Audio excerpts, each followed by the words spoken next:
नमस्कार दोस्तों, विज्ञप्ति पीसीएस के यूट्यूब चैनल पर आप सभी का स्वागत है। इससे पहले जो भी क्लासेस हो चुकी है वो आप लोग देखते रहिएगा। और उसके बाद ये आज हम लोग पढ़ लेते हैं राष्ट्रीय आंदोलन 1905 से लेके 1919 तक की। ठीक है, तो सबसे पहले 1905 में कौन सी घटना होती है? बंगाल विभाजन। ठीक है, बंगाल विभाजन में ही हमें देखने को मिलेगा स्वदेशी आंदोलन उसी के साथ साथ। तो ये 1905 की घटना है। और इस समय गवर्नर जनरल कौन रहा था? तो लॉर्ड कर्जन। ठीक, ये क्वेश्चन पूछा जाता है इस समय किसके टाइम पीरियड में, मतलब गवर्नर जनरल कौन था जिस समय बंगाल विभाजन हुआ था? तो उस समय कौन था? Lord Curzon. ठीक, उद्देश्य क्या था इसका? कांग्रेस और स्वतंत्रता आंदोलन को दुर्बल बनाना तथा मुस्लिम संप्रदाय को उभारना। यानी कि ऐसा था कि मतलब अगर मान लीजिए बंगाल ये है तो असम वाला जो बंगाल था उसको पूर्वी बंगाल कहा गया था, और जो अभी का पश्चिम बंगाल है इसको पश्चिमी बंगाल कहा गया था, है ना। तो इसमें मेनली क्या था, इनका मोटिव था कि मुस्लिम और हिंदुओं में जो है मतलब संप्रदाय में बंटवारा हो जाए, है ना, और एक दूसरे में तनाव उत्पन्न हो जाए। तो जो कांग्रेस की स्वतंत्रता उस समय दिख रही थी, कांग्रेस एकजुट दिख रही थी, उसको अलग बनाना था। ठीक है, तो इसी को लेकर हुआ था ये बंगाल विभाजन। करजन की इसमें यही सोच थी, उद्देश्य यही था उसका। ठीक है, फिर 19 जुलाई 1905 को क्या हुआ? 20 जुलाई, कुछ स्रोतों में आपको 20 जुलाई भी लिखा मिल जाएगा, बंगाल का विभाजन हो गया। तो एक तो पूछा जाता है कि इस समय कौन गवर्नर जनरल था? तो लॉर्ड कर्जन था। और फिर आपसे डेट पूछ ली जाती है, तो 19 जुलाई आप लोग याद रखना, 1905 में, 19 जुलाई 1905 को हुआ था बंगाल विभाजन। सीधी सीधी ये डेट पूछी गई है आपके क्वेश्चन पेपर में। फिर 7 अगस्त 1905 को स्वदेशी आंदोलन की घोषणा हो गई। ठीक है, स्वदेशी आंदोलन में फिर उसके बाद क्या हुआ? 16 अक्टूबर 1905 को बंगाल विभाजन लागू हुआ। ये दोनों डेट अलग अलग याद रखिएगा। देखिए, बंगाल का विभाजन कब हुआ? 19 जुलाई 1905 को। और बंगाल का जो विभाजन है वो लागू कब हुआ? वो हुआ 16 अक्टूबर 1905 को। ठीक, तो जुलाई और अक्टूबर दोनों मंथ याद रख लेने हैं। पहले 19 जुलाई आएगा और फिर उसके बाद 16 अक्टूबर आएगा। ठीक है, ये दोनों डेट बहुत इंपॉर्टेंट है, दोनों पर स्टार लगा लीजिएगा और दोनों को याद रखिएगा। फिर इसी को जो 16 अक्टूबर 1905 को बंगाल विभाजन लागू हुआ ना जिस दिन, उसी दिन को शोक दिवस के रूप में भी मनाया जाता है ना, शोक दिवस भी कहा गया। और इसको रविंद्रनाथ टैगोर ने राखी दिवस के रूप में मनाया। ठीक, उन्होंने इस दिन को ये माना कि फिर से एकता का दिन रखा जाएगा और एक दूसरे को राखी बांधी जाएगी, है ना। तो राखी दिवस किसने, ये क्वेश्चन भी सीधा सीधा पूछा जाता है आपसे कि राखी दिवस किसने घोषित किया था बंगाल विभाजन को? वो किया था रविंद्रनाथ टैगोर ने। ठीक, फिर एंड्रयू फ्रेजर की बात करें तो बंगाल विभाजन के समय बंगाल का लेफ्टिनेंट गवर्नर था, ये क्वेश्चन भी पूछा गया है। और 1905 में कांग्रेस का अधिवेशन कहां पर हुआ था? 1905 का कांग्रेस का जो अधिवेशन हुआ था वो हुआ था बनारस में। ठीक है, और इसमें क्या हुआ था? स्वदेशी तथा बहिष्कार आंदोलन का अनुमोदन दिया गया था इसी 1905 के कांग्रेस अधिवेशन में। इसमें अध्यक्ष कौन थे ये तो आप लोगों को पता ही होगा, अगर नहीं पता है तो इसमें थे गोपाल कृष्ण गोखले, जी के गोखले। ठीक है, गोपाल कृष्ण गोखले इसमें अध्यक्ष थे। कौन से में? बनारस अधिवेशन में 1905 में। तो ये था हमारा बंगाल विभाजन।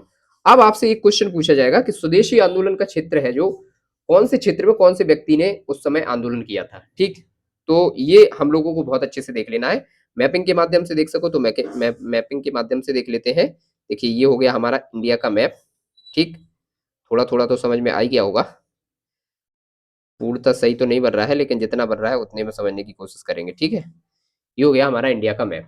ठीक है, तो इसमें देखिए यहाँ पर जो आपका सबसे पहले मुंबई मुंबई और पुणे वाले क्षेत्र में बाल गंगाधर तिलक, तो बाल गंगाधर तिलक तो याद हो ही जाएंगे क्योंकि तिलक साहब तो यहीं पर थे। ठीक, पुणे में, पुणे और जो मुंबई वाला क्षेत्र था इसी में इनका दबदबा था तिलक साहब का। तो ये यहाँ पर स्वदेशी आंदोलन का कह सकते हैं एक तरीके से नेतृत्व संभाल रहे थे। फिर वहीं पर आपको यहाँ पर देखिए दिल्ली मिलेगा। दिल्ली में कौन था? हैदर रजा। तो ये हैदर रजा याद रख लीजिएगा दिल्ली से। फिर यहीं पर पंजाब मिलेगा। तो पंजाब, पंजाब में कौन थे? लाला लाजपत राय। ठीक, लाला लाजपत राय। और वहीं पर यूपी में कौन थे? तो अजीत सिंह। ठीक, ये नाम याद रख लीजिएगा क्योंकि सही मिलान के लिए आ जाते हैं ये नाम सीधा सीधा। और मद्रास में भी पूछा जाता है, यहाँ पर मद्रास, मद्रास में कौन थे? एक ही साउथ में याद रखना है आपको, चिदम्बरम पिल्ले। ठीक, तो वो तो नाम से ही याद आ रहा है कि चिदम्बरम पिल्ले होंगे। तो ये क्षेत्र वाइज आप डिवाइड कर लीजिएगा, है ना, और इनको समझ लीजिए। लाला लाजपत राय कहाँ पर थे? पंजाब में थे। हैदर रजा दिल्ली में। और अजीत सिंह कहाँ पर? यूपी में। यूपी के तो इन पर तो स्टार लगा लीजिएगा, यूपी से ही संबंधित हम लोग पढ़ाई कर रहे हैं। तो फिर बाल गंगाधर तिलक कहाँ पर रहेंगे? सीधा सा बात है कि वो मुंबई में और पुणे वाले क्षेत्र में रहेंगे। और चिदम्बरम पिल्ले नाम से याद रख रहा है, साउथ में रहेंगे। तो साउथ में कहाँ पर? मद्रास में। ठीक है, ये सारे के सारे नाम याद रख लीजिएगा, ये पूछे जाते हैं आपको, मिलान करने के लिए आते हैं ये, और मिलान करने के लिए नहीं आएंगे तो डायरेक्ट पूछ लिए जाएंगे। फिर देख लेते हैं नेक्स्ट, क्या यहाँ पर मुस्लिम लीग, ठीक, मुस्लिम लीग से संबंधित देख लेते हैं। मुस्लिम लीग की स्थापना कब हुई? तो ये जस्ट बंगाल विभाजन के बाद ही हुई, क्योंकि देखो बंगाल विभाजन का मोटिव भी क्या था, हिंदू मुस्लिमों को एकता को खत्म करना है ना, और उनमें संप्रदायवाद को बढ़ावा देना। तो ये मुस्लिम लीग की स्थापना जो हुई वो हुई 1906 में। अंग्रेजों की जो फूट डालो और राज करो की नीति थी ना, इसी का एक ये हिस्सा था, कह सकते हैं इस तरीके से। तो मुस्लिम लीग की स्थापना हुई 1906 में। 30 दिसंबर 1906 को आगा खां, ढाका में आगा खां पैलेस जो था वहां पर नवाब सलीम मुल्ला और मोहसिन उल मुल्क के नेतृत्व में इसकी स्थापना हुई। तो दो नाम पूछे जाते हैं, अभी तक ज्यादातर नाम यही पूछा जाता है सलीमुल्लाह साहब का, ठीक है, नवाब सलीमुल्लाह। आपसे पूछा जाएगा सीधा सीधा कि मुस्लिम लीग की स्थापना किसके नेतृत्व में हुई और कहां पर हुई? तो आगा खां पैलेस है ढाका में, वहां पर हुई, और किसके? नवाब सलीमुल्लाह के नेतृत्व में हुई, और साथ में मोहसिन उल मुल्क भी थे, ठीक है। आगा खां, अब इसके प्रथम अध्यक्ष तो याद करना बहुत ही सरल है, क्योंकि जहां पर इनकी स्थापना हुई उसी नाम से थे, ये आगा खां प्रथम अध्यक्ष थे।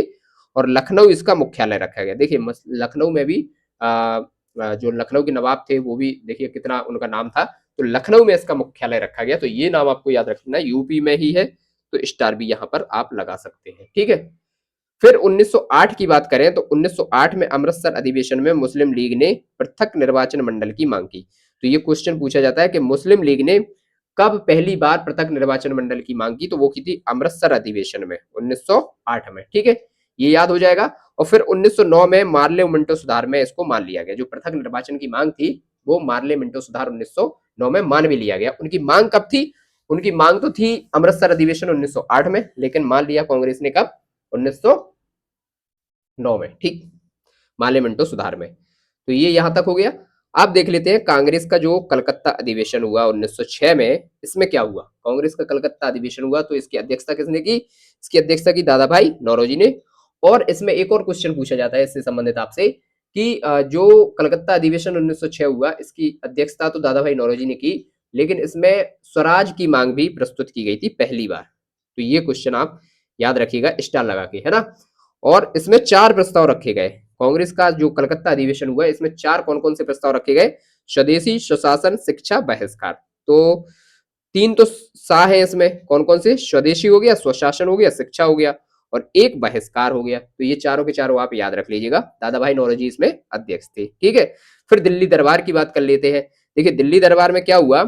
हार्डिंग द्वितीय द्वारा जॉर्ज पंचम का स्वागत किया गया, और 1911 ईस्वी में बंग विभाजन रद्द कर दिल्ली राजधानी बनाने की घोषणा की गई, और 1912 में दिल्ली घोषणा जो दिल्ली है वो राजधानी बन गई। क्यों बनाई गई दिल्ली राजधानी? क्योंकि देखिए दिल्ली की लोकेशन ऐसी है ना कि पूरे देश पर देखा जाए तो कंट्रोल किया जा सकता है ना।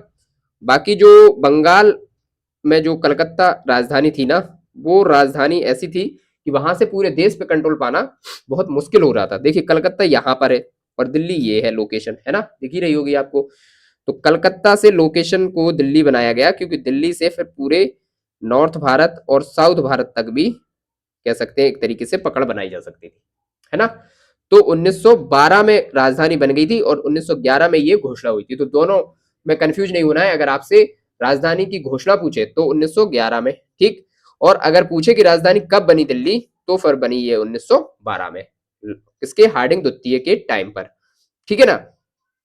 तो यहां पर तीनों के तीनों जो दिल्ली दरबार हुए हैं उनका भी हम लोग पता कर लेते हैं। पहला दिल्ली दरबार हुआ तो उस समय गवर्नर जनरल कौन था? लॉर्ड लिट्टन के समय 1877 में।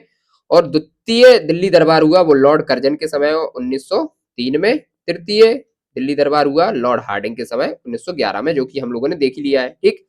तो पहला और दूसरा भी याद रख लीजिएगा, 1877 और 1903 और 1911, तीनों के तीनों आपको याद रहने चाहिए ये, है ना, पूछ लिए जाते हैं।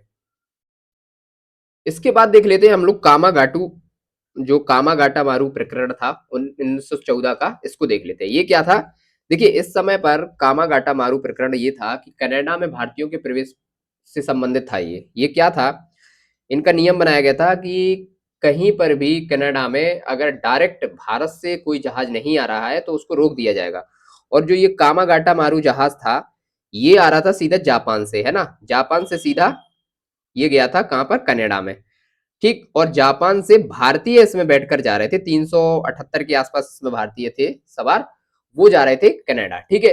तो कनाडा में भारतीयों के प्रवेश से संबंधित ही था ये, एक तरीके से कह सकते हैं। जो भारतीय सीधा भारत से नहीं आए उनका प्रवेश वर्जित कर दिया जाएगा।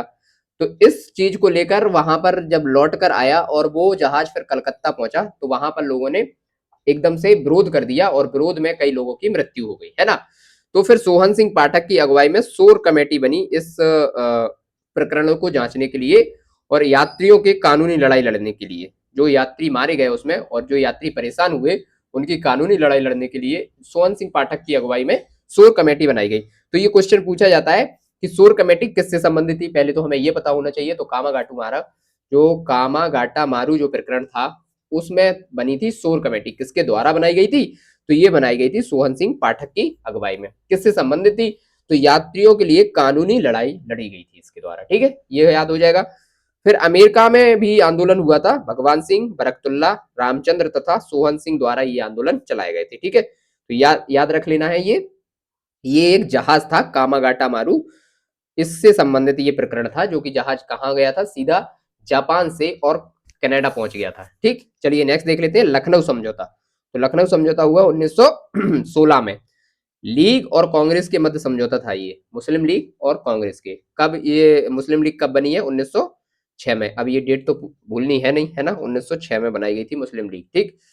तो मुस्लिम लीग की तरफ से कौन अगुवाई कर रहा था, जिन्ना, और कांग्रेस की तरफ से तिलक, ठीक है। प्रमुख इसके शिल्पी बनी थे और एनी बेसेंट की भूमिका में ये हुआ था लखनऊ समझौता 1916 में। क्योंकि इस समय अध्यक्ष कौन थी लखनऊ में, तो ये अध्यक्ष कौन थी, एनी बेसेंट ही बनाई गई थी और पहली महिला अध्यक्ष ही बनाई गई थी, ठीक है ना। फिर होम रूल लीग को देख लेते हैं 1916 में।